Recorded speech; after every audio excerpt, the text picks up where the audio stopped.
황승익입니다. 반갑습니다. 갑자기 주제를 저한테 어려운 걸 주셔가지고요. 주말 내내 고민하다가 문자 메시지를 드렸어요. 이 밑에 있는 주제가 원래 제게 받은 주제입니다. 간편 결제 기술의 각축, 미래의 트렌드. 이걸 알면 제가 뭐 이거 NFC 하고 있겠습니까? 딴 데 가서 좋은 회사 다니고 있겠죠. 근데 제가 알고 있는 범위 내에서 최근 간편 결제가 왜 이슈가 됐는지, 그리고 그 이슈가 된 게 어떤 의미가 있고 그럼 어떤 시각으로 봐야 되는지, 보안인들이 다 모이셨기 때문에 기술 얘기는 다 과감히 뺐습니다. 왜냐면 그거 얘기했다가 제가 번데기 앞에서 주름 잡는 얘기 될 것 같아서 기술을 제외하고 비즈니스 관점에서 간편 결제에 대한 얘기를 좀 진행해 보고자 합니다. 15분 안에 마치라고 하니까 그 안에 맞춰 볼게요. 여러분들 출장족하고 퇴장족이란 이야기 들어보셨죠? 출근길에 장 보는 사람이 출장족이고 퇴근길에 장 보는 사람이 퇴장족입니다. 근데 이 쉬는 시간 혹은 화장실에서 장 보는 그런 계층도 지금 나와서 화장족도 지금 나온 상태입니다. 근데 그만큼 스마트폰을 이용한 쇼핑에 대해서 익숙해졌는데 몇 가지 이유가 있어요. 첫 번째는 여기 나와 있듯이 지긋지긋한 액티브엑스 설치 안 해도 된다. 그리고 PC보다 상대적으로 조금 간편하다. 많이 간편하진 않습니다. 조금 간편하다는 점, 손안에 항상 있다는 점 때문에 모바일 쇼핑이 주목을 받게 되는데요. 설문조사 해보니까 10명 중에 지금 8명 정도는 모바일로 쇼핑을 해본 경험이 있다라고 지금 답을 하고 있습니다. 근데 통계가 나왔는데요. 미국 같은 경우는 추수감사절 매출액이 모바일이 PC를 넘어섰고 우리나라도 이미 작년에 넘어섰습니다. 그리고 모바일 쇼핑 거래액도 작년도에 6조 5,600억에서 작년도에 14조 8천억. 지금은 1분기 통계만 지금 나왔는데요. 1분기에만 5조 원이 넘었습니다. 그래서 올해 모바일 총 쇼핑액은 한 22조 원으로 예상을 하고 있습니다. 근데 이 예상이요, 작년부터 계속 틀렸어요. 작년에 14조 8천억이 최종 결과인데 시장에서 예측한 건 7조 원이다. 나중에 수정한 게 11조 원이다. 최종 수정한 게 11월 달쯤에 13조 원쯤 될 거다 했는데 실제 뚜껑 열어보니까 14조 8천억이 나왔어요. 이 모바일 쇼핑만 유일하게 메르스 사태에서도 성장하는 시장이었습니다. 실제 그랬습니다. 온라인 쇼핑 여러분들 다 아시죠? PC 기반. 그거는 쇼핑률 성장률이 한 자릿수예요. 그거에 비하면 굉장히 크죠. 그리고 이렇게 근데 모바일 쇼핑이 성장하면서 핀테크가 주목받고 있는데, 핀테크가 4가지로 큰 분야를 나눌 수가 있어요. 근데 간편 결제, 지급 결제만 주목받는 이유가 있습니다. 뭐 저 같은 사람이 자꾸 나와서 떠들어서 하는 그런 이유도 있습니다만, 이 해외 송금 트랜스퍼와이즈가 대표적이거든요. 여기 지금 우리나라에서 하면 외환관리법 위반으로 환치기 사범으로 형사 고발됩니다. 그리고 자산관리 쪽 일을 하려면 개인정보보호법에, 그다음에 여전법, 전자금융법 공부해야 될 법이 많아요. 그래서 구 변호사님 찾아가셔야 돼요. 근데 실질적으로 합법적인 범위 안에서 할 수 있는 사업이 그렇게 많지 않습니다. 그리고 마지막 대출, 여러분들 뭐 8%라든지 어니스트 펀딩이라든지 P2P 대출 이야기 가끔 들어보시죠? P2P 대출 이해하는 방법은 되게 쉽습니다. 개, 어머니 세대, 아버지 세대가 하시던 개를 그냥 온라인화 했다라고 이해하시면 돼요. 서양 사람들은 그 개라는 개념이 없었거든요. 십시일반 모아서 한 사람한테 몰아주기, 이게 개예요. 그거를 온라인화한 게 바로 P2P 랜딩, 랜딩 클럽, 그다음에 온덱이라는 회사가 대표적인 케이스입니다. 이런 회사들이 하는 그 대출 서비스를 우리나라에서 새로운 핀테크 기법이 뭐 어쩌고 얘기하는데, 사실 까고 보면은 그냥 부모님 세대에서 많이 쓰시던 개를 그냥 온라인 한 겁니다. 그래서 앞으로 뭐 낙찰계, 번호계, 순번계 이런 식으로 파생 상품이 분명히 나올 걸로 예상하고 있어요. 그래서 근데 문제는 이런 사업을 하면 우리나라에서 어떻게 돼요? 유사수신행에 걸려요. 그 다음에 세금 처리 제대로 못하기 때문에 소득세법 위반으로 잡혀갈 수 있습니다. 그래서 금감원에서 지금 나온 P2P 랜딩은 한시적으로 허용하고 모니터링하는 상황이에요. 그래서 P2P 랜딩 업체가 지금 수익을 남길 수가 없습니다. 수익을 남기는 순간 유사수신행위로 잡혀가요. 고발당하고. 그래서 수익을 안 남기는 조건으로 바이패스 하는 식으로 해서 지금 베타 서비스로 운영되고 있고요. 금융위원회에서는 이거 관련해서 용역을 줬다고 하시더라고요. 그래서 그런 핀테크에 대해서 여러 가지 분야 중에 결제 얘기만 지금 나오고 있습니다. 카드사 오신 분 계세요? 카드사? 카드사 욕을 해야 되는데 앱카드 많이 쓰시죠? 근데 앱카드가 어떤지 한번 볼게요. 실질적으로 앱카드 사용량이 그렇게 많지가 않습니다. 전체 거래 금액의 1% 정도라고 지금 얘기하고 있는데 그 이유가 있습니다. 이거 보세요. 등록 과정이 등록만 하는데 12단계, 사용하는데 6단계. 이게 앱카드거든요. 그 다음에 카카오페이 광고 TV로 보셨죠? 극장이나 이런 데서. 카카오페이는 어떨까요? 등록만 하는데 10단계. 근데 이런 이유가 있습니다. 하나 이유가 뭐냐면 법에 보면 여기 밑에 써 있죠. 여신 전문 금융업법 19조 2항에 보면 카드 가맹점은 카드 사용 시 본인임을 확인해야 된다라는 조항이 있거든요. 이 법조항 때문에 모든 간편 결제들은 사전에 카드를 등록하는 행위를 해야 됩니다. 그래서 BC나 국민카드 같은 경우 가장 많이 쓰는 게 MISP, 모바일 ISP 결제, 안심클릭 이런 안전결제이거든요. 지금은 일반 결제로 이름이 바뀌었습니다. 이것도 등록 과정만 17단계. 카드를 등록하면서 내가 본인임을 맞다는 걸 증명하기 위해서 문자, SMS로 뭐가 인증을 하는 행위를 해야만 해요. 그래서 우리나라 간편결제의 특징은 두 번째부터 간편하다예요. 첫 번째는 절대 간편하지 않습니다. 그래서 몇 가지, 지금은 이게 자료 작성이 좀 옛날 건데 22개 정도의 간편결제가 나와 있어요. 22개. 그렇게 많은지 모르셨죠? 간편결제 이름 붙인 것만 22개인데 전부 다 공통점이 뭐냐면 두 번째부터 간편해요. 자, 첫 번째 얼마나 어려운지 동영상 하나 보여드릴게요.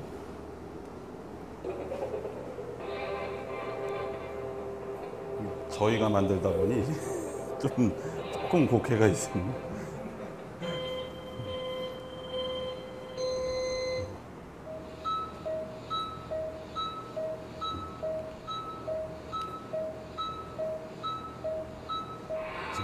이게 실시간으로 측정한 건데 맨 왼쪽이 저희 간편결제 방식이에요. 유일하게 여전법을 합법으로 통과하면서 본인 확인을 겸하기 때문에 카드 터치하고 결제하는데 20초 걸리고요. 해외 서비스 중에 제일 유명한 게 페이팔이죠. 페이팔이 1분 30초. 사실 요것 때문에 BC에 계신 분한테 항의도 받았는데요. BC 카드가 3분 30초 정도. 예, 3분 43초. 카카오페이가 4분대입니다. 첫 번째 결제할 때 해당하는 거고요. 두 번째부터는 조금 빨라져요. 근데 두 번째는 넘어야 될 장벽이 하나 있습니다. 뭐냐면 6자리 비밀번호. 우리나라에서 이 6자리 비밀번호를 기억하는 사람이 그렇게 없는 줄 몰랐습니다. 실제 간편결제 민원 중에 절반이 비밀번호를 까먹어서 재설정하는 사람들. 실제 그렇습니다. 팀원에 있는 담당자가 그러는데 자기네 문의 오는 거 혹은 간편결제 왜 안 쓰나 확인해 봤더니 그 6자리 비밀번호를 잊어버려서 다시 설정하는 비율이 반 정도 나옵니다. 반. 그만큼 익숙하지 않은 게 6자리 비밀번호예요. 근데 간편결제 얘기가 나온 지 1년이 넘었는데도 간편하지가 않아요. 여러분들 결제 간편하다고 느끼세요? 전혀 못 느끼실 거예요. 그 이유가 있습니다. 뭐냐면 여신금융협회라는 카드사의 단체가 있습니다. 이건 카드사가 회원인 협회인데요. 여기서 정부에서 카드 정보를 저장하는 걸 허용하면서 여신금융협회에서 기준을 잡아도 된다라고 얘기를 했습니다. 그랬더니 어떤 현상이 생기냐면 카드사들은 근본적으로 자기들의 DB나 카드 정보를 저장하는 걸 허용하고 싶지 않아요. 굳이 그 데이터를 남한테 줄 이유가 없잖아요. 그래서 만들어낸 게 이 10가지 기준입니다. 이 10가지 기준을 엔드 조건으로 다 만족을 해야만 카드 정보 저장할 수 있다라고 허용을 한 거예요. 이거 새로운 민민 규제거든요. 카드 정보를 저장할 수 있어야 아마존의 원클릭이나 페이팔 같은 결제가 우리나라에서 가능해집니다. 카드 정보 저장할 수 없으면 할 수가 없거든요. 근데 이거를 다 만족하는 피지사가 있을까요? 발표 시점에 하나도 없었는데 지금은 한두 개 정도 나오고 있어요. 그래서 요즘 나온 결제 중에 뭐 실업페이가 일부 요 기준을 만족을 해가지고 대통령 앞에서 시연할 기회가 생겼습니다. 그때 카드사 3군데 정도밖에 제휴가 안 되는데 대통령 앞에서 시연한다는 이유로 갑자기 13개 다 됐어요. 정말요. 하루 만에. 그래서 실업페이가 뚫리면서 어떤 현상이 생겼냐면 다른 피지사들이 항의를 했어요. 우리는 왜 적격 피지 기준을 그렇게 까다롭게 하면서 실업페이만 대통령 시연한다고 열어주냐. 그렇게 항의하면서 이 기준에 대해서 안 지키고 그냥 오픈하겠다 하는 피지사도 지금 나온 실정입니다. 그래서 이 당락의 그림 보지 마세요. 기준이 너무 높아가지고 못 맞추는 그런 현상이 지금 일어나고 있어요. 그만큼 간편결제 서비스 만들기가 정말 어려운데요. 원래 프로세스는 이 순서로 가야 돼요. 사업자 지위 확인, 인허가 질의, 보안성 심의, 금융사 제휴, 사업자 제휴, 서비스 개시. 근데 저희는 서비스 만들 때 이렇게 접근을 못했습니다. 이 프로세스가 있는지 몰랐거든요. 그래서 반대로 갔어요. 옥션이나 쿠팡 같은 쇼핑몰부터 찾아가서 해줄 수 있느냐, 언제. 그때 당연히 좋아하죠. 쇼핑몰에서는. 결제가 간편해지면 매출이 올라가기 때문에 좋아합니다. 그래서 빨리 붙이자. 카드사랑 만나게 해주겠다. 그래서 카드사를 찾아갔더니 금감원 보안성 심의 받아오면 계약을 해주겠다 그러더라고요. 그래서 금감원 보안성 심의 받으러 갔더니 저를 딱 보더니 당신은 전자금융 사업자가 아닌데 무슨 보안성 심의 받으러 오냐. 자격이 없다 그러더라고요. 저희 같은 회사가 전자금융 사업자가 아니면 보안성 심의 신청 자격이 없어요. 저희 같은 사업자를 그럼 어떻게 부릅니까? 그랬더니 질의를 하나 알려주시겠다 그러더라고요. 그래서 문서로 질의를 했더니 전자금융 보조사업자라고 알려주십니다. 그래서 그때 사업자의 지위를 알고 전자금융 사업자가 아니라고 그래서 이니시스라는 피지사를 통해서 나중엔 보안성 심의를 통과를 했는데요. 실제 프로세스는 이게 거꾸로 갔은 거죠. 이렇게 할 수밖에 없었어요. 그런데 지금은 어떻게 됐죠? 보안성 심의 폐지됐습니다. 폐지됐는데 어떤 현상이 발생하냐면 금융당국은 이렇게 얘기하죠. 핀테크 관련해서 사정 규제 없애고 사후 규제로 지금 전환했다. 이걸 일종의 네거티브 규제라고 하거든요. 네거티브 규제 이해하기 쉬운 게 뭐냐면 유턴 표시예요. 우리나라는 유턴 표시가 있는 데서만 유턴할 수 있어요. 유턴 표시 없는 데서 하면 불법으로 과태료 됩니다. 근데 미국은 유턴 금지 표시만 있어요. 배터리가 없나? 유턴 금지 표시가 있어요. 그래서 금지 표시에서만 유턴 안 하면 아무 데서나 할 수 있습니다. 그게 네거티브 규제거든요. 금융당국도 매번 신규 서비스에 대해서 허락을 받고 해왔어요, 지금까지. 근데 이제 앞으로는 그렇게 하지 말고 사후 규제로 바뀌겠다 했는데 카드사들은 어떻게 반응하냐?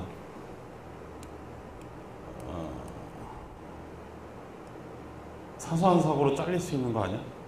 이러면서 그동안 열심히 마케팅한 앱카드를 죽일 수도 있다. 그리고 앱카드 많이 써야 벤 수수료 아낄 수 있을 텐데 라는 속마음을 얘기하면서 이 보안성 심의가 없어지면 면죄부가 없어졌기 때문에 내가 책임질 일이 더 생기지 않을까 이런 걱정들을 하기 시작을 했습니다. 그래가지고 금융감독원이 이런 해프닝이 있었어요. 새로운 간편결제나 인증 서비스를 하는 건 좋은데 혹시나 사고가 발생하면 선제적 대응을 하기 위해서 좀 알려달라라는 협조전을 한번 카드사에 뿌린 적이 있었어요. 그랬더니 카드사 담당 정보보안팀에서 어떤 반응을 하냐면 야, 우리는 새로운 결제하고 인증은 하지 말아야 돼. 보고거리를 만들면 안 돼. 보고거리 만드는 순간 잘못하면 죽을 수도 있어. 이런 반응을 하면서 아예 안 하려고 하는 거죠. 그랬더니 제가 그거를 금감원 가서 말씀드렸더니 원래 취지가 이게 아닌데 뭔가 잘못 전달된 것 같다 그러면서 카드사한테 다시 해명하는 그런 해프닝이 있었습니다. 그 정도로 카드사와 금융당국은 불신의 벽이 그렇게 심해요. 그게 그렇게 클 수 있는 그런 상황이더라고요. 그래서 앞으로 나온 간편결제 아까 22개 정도 나와 있다고 그랬잖아요. 분류해보면 이렇습니다. 저장형 간편결제 일부 적격 피지사가 되면서 나오고 있어요. 카카오페이, 페이코, 삼성페이도 그 중에 하나고요. 오프라인에서 사용한 간편결제, 삼성페이, 그다음에 카드사 앱카드, 페이코, 신세계페이 나오고 있습니다. OEM이라고 있어요. OEM은 뭐냐면 기존에 나와 있는 간편결제를 자기네 브랜드화 시킨 겁니다. 스마일페이는 카드사의 간편결제를 옥션 이름으로 만든 G마켓 이용을 한 게 스마일페이고요. 티몬도 LG 페이나우를 자기네 이름 브랜드 씌워가지고 티몬페이라고 만듭니다. 그다음에 카카오페이는 원래는 어디 거였죠? LG CNS 거예요. LG CNS 거를 OEM으로 마케팅만 대신하는 게 카카오입니다. 근데 그 다음에 계좌 이체형도 이제 NFC, 제가 아는 NFC 안 나오죠. 이게 왜 안 나오면 보안성 심의 저희가 1월 말에 통과했거든요. 근데 카드사 보안성 심의를 다시 받으래요. 제도가 폐지됐으니까 혹시 어떻게 될지 모르니 9개 카드사의 보안성 심의를 다시 받아라. 그래서 지금 일일이 다시 받고 있습니다. 오늘 심사하는 분 중에 한 분이 여기 와서 앉아 계세요. 그래서 잘 보여야 돼요. 근데 이 또 하나의 간편 결제들이 있어요. 보안성 심의 안 받아도 되는 거. 왜냐면 이건 카드사형 결제 서비스가 아니거든요. 계좌 이체형이에요. 옐로페이, 토스페이. 토스라는 회사가 50억 투자 받았죠. 그게 이 토스페이 때문인데 다 좋은데 시장이 조금 작아요. 왜냐면 우리나라 문화는 외상이면 소도 잡아먹는 문화인데 이거는 계좌 이체식으로 결제해야 되거든요. 여러분이 티본에서 물건 살 때 바로 계좌 이체해야 된다고 생각해 보세요. 조금 꺼리낌이 생길 수도 있습니다. 자, 지금 근데 간편결제 이렇게 많이 나오면서 문제가 심각한 게 발생이 됐어요. 어떤 거냐면 여기 파란색에 나와 있는 모 쇼핑몰 담당자의 말입니다. 간편결제 붙여봤는데 매출에 별로 도움이 안 되는 것 같아요.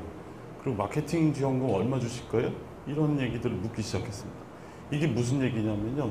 저희보다 선배 간편결제가 좀 잘했으면 괜찮은데 지금 먼저 나온 카카오페이하고 페이나우가 카카오페이 50억 썼어요.